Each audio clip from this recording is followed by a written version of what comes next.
kadib magacaabistii safiirka Israa'iil ay u soo magacowday Somaliland madaxweynaha Soomaaliya oo maanta magacaabay guddida dhexdhexaadinta arrimaha khilaafka ee ka dhex taagan Soomaaliya iyo Israa'iil ujeedka iyo macnaha uu ka wado ra'iisul wasaaraha Itoobiya oo sheegay geeska Afrika inaanu nabad iyo xasilooni helaynin tan iyo inta Itoobiya helayso marin badeed Somaliland oo u jawaabtay hadalka iyo bayaanka ka soo baxay Soomaaliya habeennimadkii xalay gaar ahaan wasaaradda arrimaha dibadda kusoo dhaw daawashada muuqaalka oo dhameystiran qodobadan ayaynu ku soo qaadan doonaa haddii aad nagu cusub tahay nagu soo biir hore haddaad noola joogtiin waad mahadsantahay muuqaalkana like aan ku bilaabo madaxweynaha Soomaaliya Xasan Sheekh Maxamuud ayaa magacaabay guddi iskugu jira xubno ka tirsan golihiisa wasiirada iyo sidoo kale niman haya laamo kala duwan oo dowladda Soomaaliya ka tirsan guddidan oo ka kooban 8 qof ayuu madaxweynaha Soomaaliya u wakiishay sidii xal waara loogu heli lahaa wuxuu ugu yeeray khilaafka baaneed diblomaasiyadeed ee ka dhex qarxay Israa'iil iyo Soomaaliya soo bandhigga Soomaaliya iyo jilitaanka siyaasadeed oo barihii dambe ah mid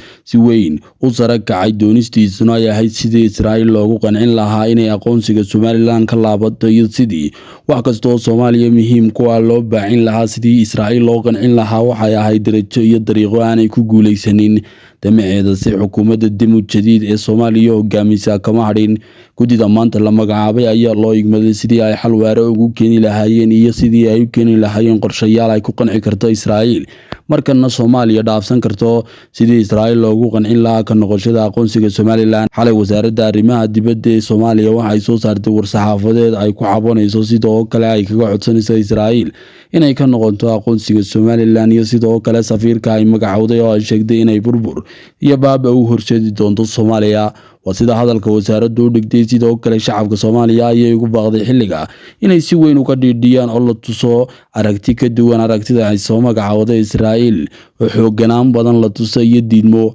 hase ahaatee dariiqooyinkaas oo dhani kuma filaan xukuumadda Soomaaliya waana sababta markan loo magacaabay guddidan oo loogu talagalay inay qorshayaal keenaan sidoo kale fadhiisinkoodu noqdo bariga dhexe ilaa ugu dambeyn xal la helo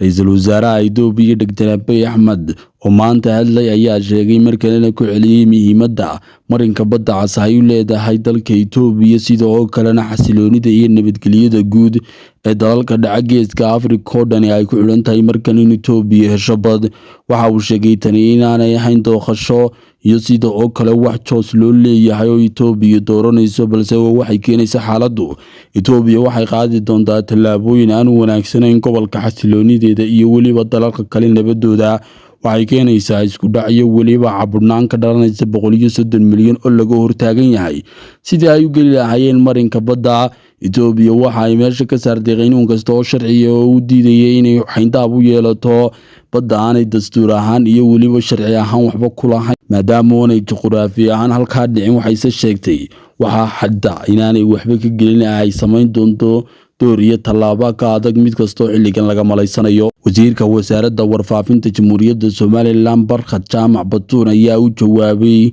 hadallada ka soo baxay Soomaaliya iyo diidmada ay kala hortimi safiirka Somaliland ay u soo magacowday Israa'iil kaasoo ahdan jira caanka siyaasadda bariga Afrika aqoon durugsan oo leh bulshada bariga Afrika ka soo shaqeeyay siyaasadaha kala duwan ee bariga Afrika dalal dhacana safiir ka soo noqday sida oo kale Yurub qaybaheedna safiir ka soo noqday imikana ku sugan Kenya oo u joogay midowga Afrika oo dhan inuu Israa'iil safiir uga noqdo ama dalalka Afrika safiirka joogtada ee Israa'iil ee Afrika uu halka ku aan Nairobi degsiintiisu ay ahayd waxay Soomaaliya kala hortimid diidmo adag sida oo kale waxay dhaleecaysay magacaabista iyadoo ugu yeedhay inuu nabadgelyada iyo xasilooni darro abuuri doono oo nabadgelyada meesha ka saari doono ninkan iyo imashadiisa iyo magacaabistiisu wasiirka arrimaha dibadda Soomaaliya ayaa isaguna saxaafadda la soo hor istaagay wuxuu ka baroor xilliga oo ka baxay TV-ga ku hadla afka dowladda Soomaaliya hase ahaatee wasiirka wasaaradda dhaqanka wacyigelinta iyo warfaafinta Jamhuuriyadda Somaliland Barkhad Jaamac Batuun waxa uu ku jawaabay si adag jawaabaha Barkhad Jaamac Batuun iyo sifaynta safiirka la soo magacaabayna waxay ahayd sida shacab adkaysi iyo ka tashi weyn aqoonsigooda muddada dheer u sameeyay waxaan ku soo dhaweynaynaa xiriir wanaagsan tani waa taariikhdu ku suntan yahay madaxweynaha qaranka madaxweynaha ictiraafka madaxweynaha dunida jiritaanka dalka Jamhuuriyadda Somaliland baray tani waa taariikh ay leeyihiin muwaadiniinta somalilan ee qurbaha iyo gudahaba jooga. xasan iyo xertiisa xamar joogtaa shalay talo waxay lahaayeen fiideo baa lagu duuba markii ictiraafku yimid. xalayna waxaad daawanayseen iyagoo catow iyo cabasho wado dowladaha dunida ee soo socda iyo dalka Israa'iil baa ka codsanaya in laga noqdo. se waxay moogan yihiin in maalmaha soo socda ay arki doonaan dalal boqolaal gaadhaya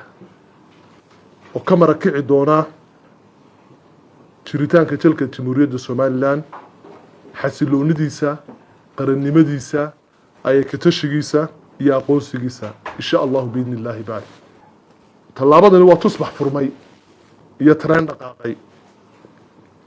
xasan iyo tiimkiisu tawaawuc waxba kagama bedeli karayaan. xukuumad ahaan iclaaminaynaa mar labaad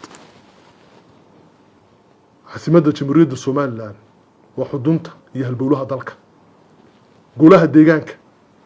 ee Hargeysa, mudanayaasha golaha deegaanka iyo shacabka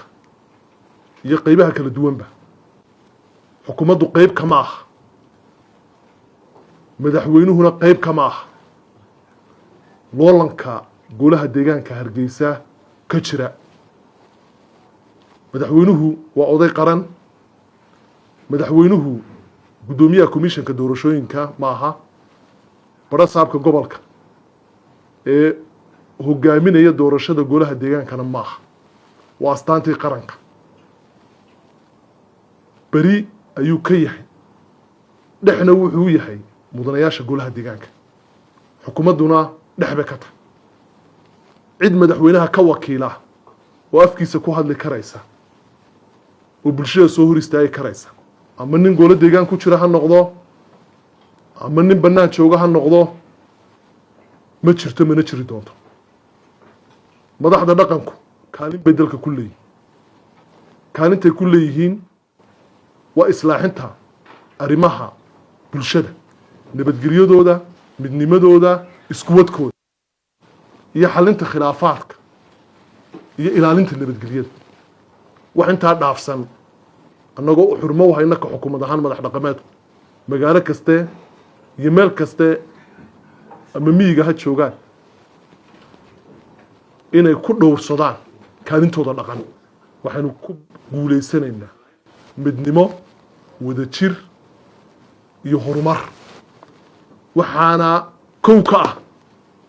inaynu cid kastaba iska dhicinno, xuduuddeennu muuqato, calankeennu caalamka u gaadhaya. waa inaynu mid ahaanaa. si sharaf, milgo iyo maamuus leh waxaan ugu mahadnaqayaa saxaafadda dowladda iyo saxaafadda madaxa bannaan oo aan habeen ka seexan inay ku dagaalamaan qoraalkooda iyo qowlkoodaba qarankana ku quweeyaan.